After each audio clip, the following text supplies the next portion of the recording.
Bruce Lee was challenged by a brawler and said bring it, 3 seconds later ended the fight. Bruce Lee was challenged by a brawler and said bring it, 3 seconds later ended the fight. The challenge had been launched in a dank Hong Kong alley, where the air smelled of burning oil and fried fish. The Brute, a street fighter known as the Kowloon Tiger, had a reputation for breaking bones for fun. Standing over 6 feet tall with arms as thick as logs, he laughed as he spat on the ground, his gold teeth gleaming in the dim streetlight. They say you're fast, Lee. Let's see if you're fast enough not to get caught. Bruce didn't move. He just tilted his head, his dark eyes fixed on the man, as if calculating every breath, every beat of his opponent's heart.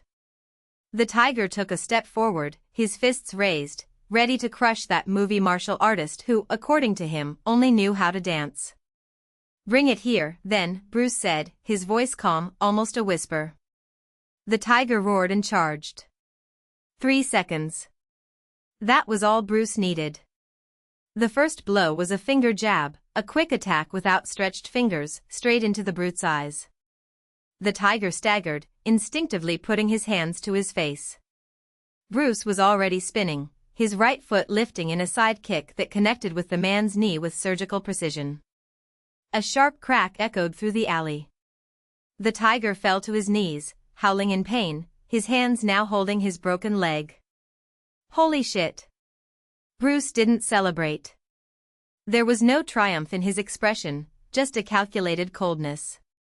He approached, crouching down next to the man, who was now sweating coldly, his teeth clenched.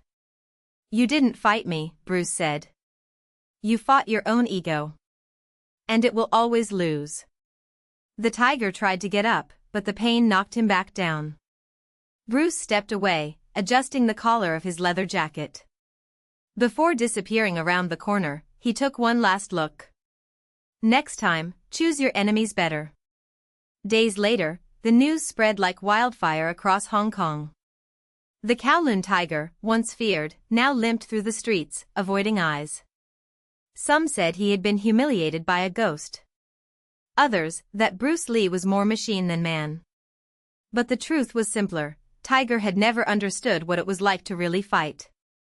He relied on brute force, on intimidation, on fear. Bruce, on the other hand, understood the movement, the timing, the psychology behind every confrontation. He didn't fight his opponent's body, he fought his mind. And that was a battle no one could win. Years later, at a dojo in Los Angeles, a young student asked Bruce about that night. Sifu, is it true that you knocked down a man in 3 seconds? Bruce stopped wrapping the bandages around his hands and looked up at the ceiling, as if searching for memory. It wasn't about seconds.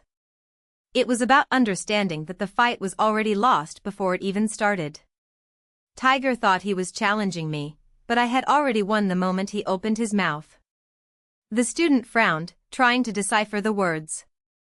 Bruce smiled, grabbing a nunchaku from the wall. Fighting isn't about being the strongest. It's about being the smartest. And the fastest isn't who hits first, it's who thinks first. With one fluid motion, he swung the nunchaku, the sound cutting through the air like a warning. Now, let's train. The dojo and the Tiger. Years have passed since that night in the Hong Kong alley, but the Tiger's shadow still haunts the older students' conversations.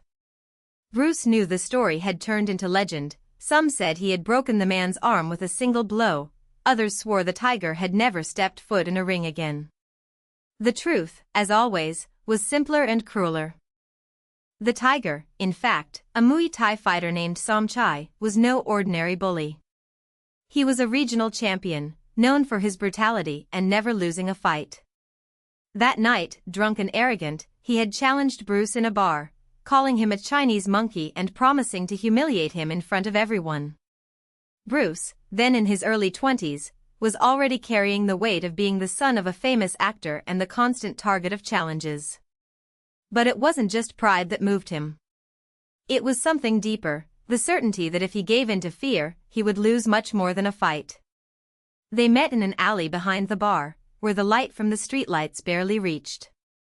Sensei was taller, heavier, with scars on his knuckles and a smile that promised pain. Bruce didn't say anything. He just breathed, feeling the weight of the ground beneath his feet, the smell of burning oil and sour beer in the air. 3 seconds, the tiger sneered, rolling his shoulders. That's how long you have before I break you. Bruce didn't move. Observed. He noticed how Sensei swayed slightly forward, how his eyes focused on his chest, not his face. A common mistake in fighters who relied on brute strength. They didn't see the opponent, they only saw the target. When the punch came, Bruce was already moving. Not backwards, but to the side, letting the blow pass inches from his face. The tiger grunted in surprise, and before he could recover, Bruce spun around, using his opponent's own momentum against him. A short, precise kick to the supporting knee. The snap was sharp, like a twig snapping. Sensei fell to his knees, his face contorted in shock. 3 seconds, Bruce muttered. But the fight didn't end there. The tiger, even injured, was dangerous. With a roar, he lunged forward, trying to grab Bruce in a bear hug. Bruce dodged, but not fast enough. Sensei's shoulder hit him in the chest, sending him crashing into the wall. Pain exploded in his ribs, but he didn't lose focus. As the tiger prepared for another attack, Bruce saw the opening. The man was off balance, leaning on his good leg, his weight poorly distributed. He didn't think. Acted. A blow with the palm of the hand, straight to the sternum. Not strong enough to break bones, but enough to knock the air out. Sensei staggered, eyes wide, mouth open in a silent scream. Bruce didn't stop. A low kick, behind Tigre's heel, knocking him onto his back. Before the man could get up, Bruce was on top of him, one knee pressing into his chest, his right hand cupping his chin, forcing him to look up. You lost the moment you decided you were stronger, Bruce said, his voice calm. Because unchecked force is just violence. And violence. He lightly squeezed Tiger's chin, not to hurt, but to make sure he listened. Always loses to intelligence. Sensei tried to struggle, but his body didn't respond. The pain in my knee was unbearable, and every movement only made it worse. Bruce released him and stood up, brushing the dust off his hands. Go home, he said. And next time, think before you speak. Tiger never challenged him again. But the story didn't end there. The price of victory. Over the next few months, Bruce realized that something had changed. People looked at him differently, some with admiration, others with suspicion. The challenges have diminished, but not disappeared. Instead, they became more subtle. You only won because he was drunk, they said. It was luck. He wasn't a real fighter. Bruce ignored most of it. But one night, at a kung fu tournament in San Francisco, a Wing Chun master named Wang Shun Liang came to him. I heard about your confrontation with the tiger, Wang said, crossing his arms. They say you used tricks. That it wasn't a fair fight. Bruce raised an eyebrow. And what would be a fair fight, Sifu? Wang smiled, but there was no humor in his eyes. No low blows. No taking advantage of the opponent's mistake. Just pure technique. Bruce knew what that meant. Wang was one of the best in the country, known for his accuracy and never losing. A duel between them would be watched by all, and any defeat would be used to tarnish their reputation. You want to prove you're better, Bruce said. No, Wang replied. I want to prove that you're not as good as they say. They faced each other the next day, in a packed gym. There were no words, just the sound of feet sliding across the mat, the air thick with tension. Wang attacked first, a series of quick, precise blows, testing Bruce's defenses.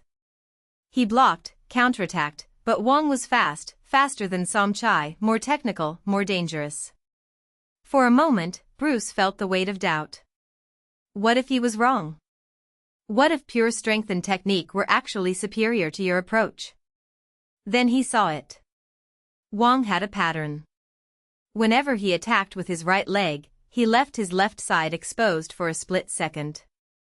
It wasn't an obvious error, just a slight imbalance, something most fighters wouldn't notice.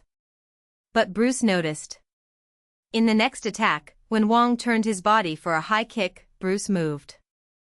Not to block, but to the side, allowing the blow to pass. And then, quick as lightning, he landed a short punch to Wong's exposed ribs. The Wing Chun master staggered, eyes wide. Not for the pain, for the shock. He didn't expect Bruce to see that. You. Wong started, but didn't finish.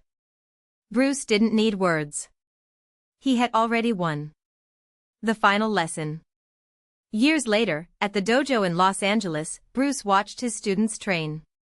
Some were fast, others strong, others technically impeccable. But few understood what really mattered. Sifu? One of the younger students, a boy named Jake, raised his hand. If the fight is already lost before it starts, how do we know when to give up? Bruce stopped. He looked at the nunchaku in his hands, remembering all the fights, all the victories and defeats that had shaped him. You don't give up, he said, finally. You learn. And then when the next fight starts, you already know how it's going to end. Jake frowned, but didn't ask anything else. Bruce smiled. Now, let's train. And as the students resumed their exercises, Bruce closed his eyes for a moment, feeling the weight of words he would never say out loud. Some fights are not won in the ring. They are defeated much earlier, in the stillness of the mind, when you understand that the real enemy is not the opponent, it is the fear of losing.